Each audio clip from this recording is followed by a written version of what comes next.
Hello નમસ્કાર મિત્રો. આપણે પ્રક્રિયાના સ્વાધ્યાયને જોતા હતા કે પ્રક્રિયા સ્વાધ્યાય 5 જોતા હતા કે તેની અંદર આપણે ક્વેશ્ચનો કઈ રીતે સોલ્વ કરી શકીએ. તો આપણે અહીંયા ક્વેશ્ચન નંબર 5 આપેલો છે, પ્રક્રિયા સ્વાધ્યાય 5 નો ક્વેશ્ચન નંબર 5, કે તેની અંદર આપણે એવું કીધું હોય છે કે તમે એનું સંકર સંખ્યાને ધ્રુવીય સ્વરૂપમાં દર્શાવો, કે કોઈ પણ સંકર સંખ્યા આપેલી હશે તો તે સંકર સંખ્યાને તમે ધ્રુવીય સ્વરૂપમાં દર્શાવો. તો તમે જુઓ સ્વાધ્યાય 5 નો ક્વેશ્ચન નંબર 5, કે જેની અંદર એક સંકર સંખ્યાઓ આપેલી છે 2, તો તેને તમે ધ્રુવીય સ્વરૂપમાં કઈ રીતે દર્શાવી શકો. તો તમે જુઓ વિડીયો સ્વાધ્યાય 5 ના ક્વેશ્ચન નંબર 5 નું સોલ્યુશન. તો તમે જુઓ વિડીયો. હેલો નમસ્કાર મિત્રો. આપણે એક્ઝામ્પલ નંબર 5 આપેલું છે કે આપેલ સંકર સંખ્યાને ધ્રુવીય સ્વરૂપમાં ફેરવો. આવું આપણે કીધું છે. તો સંખ્યા આપી છે 1 + 7i / 2 - i નો સ્ક્વેર. બરાબર છે. તો આ આપણે સંકર સંખ્યા આપી છે તેને આપણે સિમ્પલ ધ્રુવીય સ્વરૂપમાં ફેરવવાનું કીધું છે. તો સૌ પ્રથમ આપણે શું કરવાનું, તો કે 1 + 7i / 2 - i નો સ્ક્વેર. બરાબર છે. તો એને તમે 1 + 7i આને તમે વિસ્તરણ કરી દો એનું, +i no square -4i.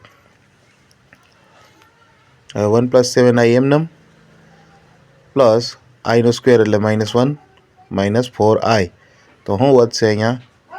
1 + 7i / 3 - 4i. બરાબર છે. તો તમે 3 + 4i વડે ગુણાવી દો, કેમ કે i વાળું પદ છે એ કેન્સલ થશે તો આપણને કિંમત મળશે. તો શું થશે? તો 3 × 4i + 21i + 20i નો 28 નો સ્ક્વેર. હવે શું થશે અહીંયા? 3 નો સ્ક્વેર +4 નો સ્ક્વેર. તો અહીંયા તમે આને પાડશો, દ્વારા કિંમતો અપ્લાય કરશો તો શું વધશે? -28. બરાબર છે. અહીંયા 3² + 4². તો અહીંયા શું કિંમત મળશે? -25 + 25i અને છેદમાં પણ 25. હવે 25 ઉપર અને નીચેથી કેન્સલ થઈ જશે તો -1 + i આવું વધશે. હવે તમે r cos θ બરાબર -1 અને r sin θ = i. કેમ કે તમે i છે એ ઇમેજનરી હોય અને કોન્સ્ટન્ટ હોય, તે કોસવાળી કિંમત હોય. હવે બંને બાજુના વર્ગ કરતા અને ઉમેરતા, તો બંને બાજુના વર્ગ કરશો તમે તો r² cos² + sin² = +1 અને +1.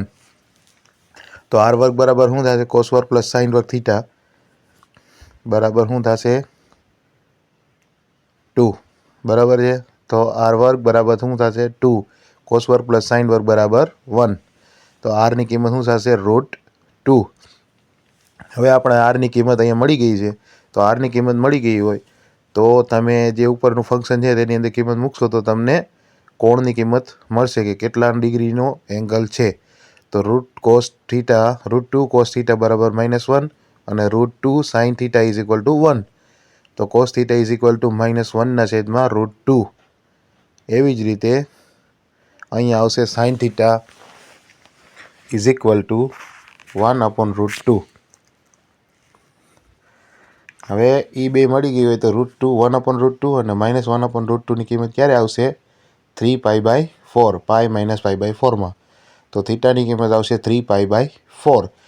માટે z = r cos θ + i r sin θ, જે આપણે ધ્રુવીય સ્વરૂપ માંગેલું છે તે મુજબ. તો √2 cos θ એટલે 3π/4. અહીંયા i એમનેમ, r બરાબર √2, sin એમનેમ અને થીટાની વેલ્યુ 3π/4. હવે તમે આમાં દેખાય તો તમને સમજાશે √2 કોમન નીકળી શકે. તો √2 એ કોમન, cos 3π/4 પ્લસ i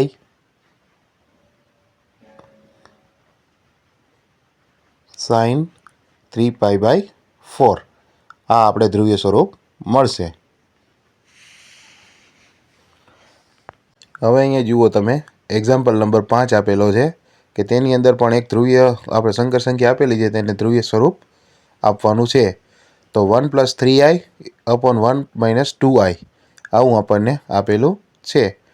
તો સિમ્પલ તમે જે સંકર સંખ્યા આપેલી છે તેને લઈ લ્યો અહીંયા અને જે આપણે -1/2i આપેલા છે એને 1 + 2i વડે ગુણાવો અને ભંગાવો એટલે i વાળું પદ છે એ પદ નીચેથી કેન્સલ થઈ જશે। નીચેથી કેન્સલ થાય પછી જ આપણને એને સમીકરણમાં મૂકી શકીએ। તો અહીંયા શું થશે -5 + 5/5 તો કિંમત શું મળશે -1 + i બરાબર છે। હવે આપણને કિંમત મળી ગઈ છે બરાબર સંકર સંખ્યાને તો આપણે એને cos θ અને i sin θ મતલબ વાસ્તવિક અને કાલ્પનિક રૂપમાં આપણે એને ઢાળી શકીએ। તો r cos θ = -1 અને r sin θ = 1 તો શું થશે બંનેનો વર્ગ અને બેયનો સરવાળો બરાબર છે એ કરશું આપણને તો આપણે આરની કિંમત મળશે। આરની કિંમત મળે તો જ આપણને આગલું સમીકરણ મળે। તો r² કૌંસમાં cos વર્ગ θ + sin વર્ગ θ = 1 + 1 તો શું થશે r² cos વર્ગ θ + sin વર્ગ θ = 2 તો અહીંયા કિંમત શું મળશે એની તો r² બરાબર શું થશે 2 અને આરની કિંમત શું થશે √2 બરાબર છે કેમ કે જે વર્ગ છે એ વર્ગમૂળમાં આવી જશે। તો અહીંયા આરની કિંમત મળી ગઈ તો તેને ઉપર કરી દો અપ્લાય તો √2 cos θ = -1 અને √2 sin θ = 1 બરાબર છે। તો cos θ શું થશે -1/√2 અને એવી જ રીતે sin θ = 1/√2 આવું થશે। હવે તમે જુઓ તો બેયની કિંમત મળી ગઈ છે તો θ શું થશે π - π/4 તો શું આવશે 3π/4 તો આપણે θની કિંમત મળી જાય તો તમે એને ધ્રુવીય સ્વરૂપમાં અપ્લાય કરી શકો। તો z = r cos θ + i r sin θ બરાબર છે આ ધ્રુવીય સ્વરૂપનો એક બેઝિક કન્સેપ્ટ છે। તો √2 cos એમનેમ થીટાની વેલ્યુ 3π/4 પ્લસ i √2 sin 3π/4 હવે તમે જુઓ તો અહીંયા √2 કોમન નીકળે છે √2 કોમન નીકળતા હોય તો cos 3π/4 પ્લસ i sin 3π/4 આ છે એનું ધ્રુવીય સ્વરૂપ જે સંકર સંખ્યા આપેલી છે એનું।